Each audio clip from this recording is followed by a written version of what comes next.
اس رات میں ملائکہ کا نزول ہوتا ہے، اور اس کثرت سے ملائکہ کا نزول ہوتا ہے کہ ایک حدیث میں اس رات کی علامات میں سے ایک علامت یہ بھی بیان کی گئی ہے کہ اس رات کے گزرنے کے بعد جب سورج طلوع ہوتا ہے تو بغیر شعاعوں کے طلوع ہوتا ہے۔ اس حوالے سے ایک قول یہ بھی ہے کہ نوری فرشتے امت کی مغفرت اور ان کے دینی اور دنیاوی مسائل کے حل کے لیے اس کثرت سے آئے ہوتے ہیں کہ سورج کی شعاعیں ان کے نور میں گم ہو جاتی ہیں، لیکن یہ نظارہ صرف اہل نظر کو نظر آتا ہے۔ پھر فرمایا تنزل الملائکۃ والروح، پورے سال میں صرف ایک ہی رات ایسی ہے جب قرآن اور لیلۃ القدر کی صورت میں امت کو دیے گئے اس خاص تحفے کا جشن منانے کے لیے تمام فرشتوں کے سردار خود جبریل امین بھی تشریف لاتے ہیں۔ یاد رکھنا نبی کریم صلی اللہ تعالی علیہ وآلہ وسلم کے ظاہری پردہ فرمانے کے بعد صرف یہی ایک رات ہے، پورے سال میں صرف یہی ایک رات ہے جس میں جبریل امین حضور کے عاشقوں سے، حضور کے غلاموں سے ملاقات کے لیے خود تشریف لاتے ہیں۔ یہاں اللہ جل وعلا یاد دلا رہا ہے یہ کوئی عام رات نہیں ہے، اس رات تمہارے پاس اسے بھیج رہا ہوں جسے فقط اپنے محبوب کے پاس بھیجا کرتا تھا۔ میرے بھائی اور میری بہنوں، اس رات کو قدر والی رات اس لیے بھی کہا جاتا ہے کیونکہ اللہ نے سب سے زیادہ قدر والے فرشتے کو سب سے زیادہ قدر والی کتاب کے ساتھ سب سے زیادہ قدر والے رسول کے پاس بھیجا، اور اب قیامت تک سب سے زیادہ قدر والے رسول کے صدقے سب سے زیادہ قدر والی امت کی طرف صرف اسی رات سب سے زیادہ قدر والا فرشتہ خود آیا کرے گا۔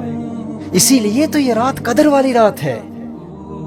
یہ وہ رات ہے جس سے جبریل امین بھی پیار کرتے ہیں اور نبی کریم بھی پیار کرتے ہیں صلی اللہ تعالی علیہ وآلہ وسلم۔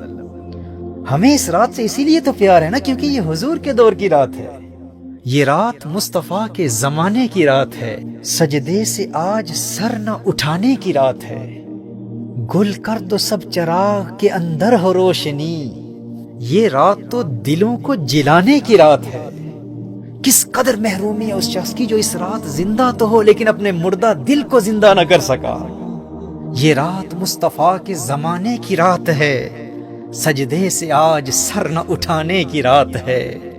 گل کر دو سب چراغ کے اندر ہو روشنی، اگر باطنی روشنی چاہتے ہو تو ظاہری چراغوں کو بجھانا پڑے گا، اپنی آنکھوں کو بند رکھنا پڑے گا، دنیا کے حسن سے کنارہ کرنا پڑے گا، پھر دل کی آنکھ کھلے گی۔ ہو دید کا جو شوق تو آنکھوں کو بند کر، ہے دیکھنا یہی کہ نہ دیکھا کرے کوئی۔ اور پھر کہتی ہے کہ انہیں دیکھنا چاہتا ہوں لیکن دنیا کی چراغوں کو بجھانے کے لیے بھی تیار نہیں ہوں۔ چاہتا ہوں کہ دل کی آنکھ کھل جائے لیکن میں یہ ظاہری آنکھیں بند تو نہیں کر سکتا، میں موویز بھی دیکھوں گا، بدنگاہی بھی کروں گا، لیکن انہیں بھی دیکھنا چاہتا ہوں۔ کوئی قربانی دینے کے لیے تیار نہیں ہو سکتا لیکن انہیں دیکھنا چاہتا ہوں۔ دنیا کے ہر کام کے لیے قربانی دینے کے لیے تو تیار ہے لیکن ان کی رضا، ان کی خوشی کے لیے کچھ قربان نہیں کر سکتا۔ تو نے عشق کو کھیل سمجھ رکھا ہے۔ کل تک جو قوم کھیلتی تھی شمشیروں کے ساتھ آج فلمیں دیکھتی ہے ہمشیروں کے ساتھ۔ تو شمشیروں کے ساتھ کھیلنے والا تھا، آج اپنی بہنوں کے ساتھ موویاں دیکھنے والا بن گیا اور پھر ان سے محبت کا دعویٰ بھی ہے۔ یہ وہ رات ہے جو تیرے باطن میں ایسا انقلاب برپا کر دے گی کہ تو دنیا کی ہر خواہش قربان کرنے کے لیے تیار ہو جائے گا، بس خلوص نیت سے اس قدر والی رات کی قدر کر لے۔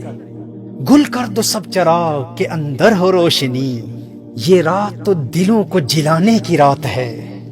آئے ہیں آج ہم کو فرشتے خریدنے، آئے ہیں آج ہم کو فرشتے خریدنے، یہ عشق کی دکان سجانے کی رات ہے۔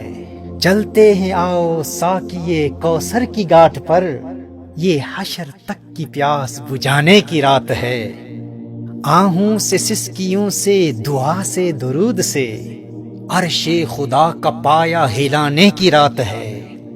پہچانتے بھی ہو کہ نہیں اپنے آپ کو، آئینہ زندگی کو دکھانے کی رات ہے۔ سجدوں کے ساتھ ساتھ مظفر حیات کو گرویدہ جہاد بنانے کی رات ہے۔ یہ رات مصطفیٰ کے زمانے کی رات ہے، سجدے سے آج سر نہ اٹھانے کی رات ہے۔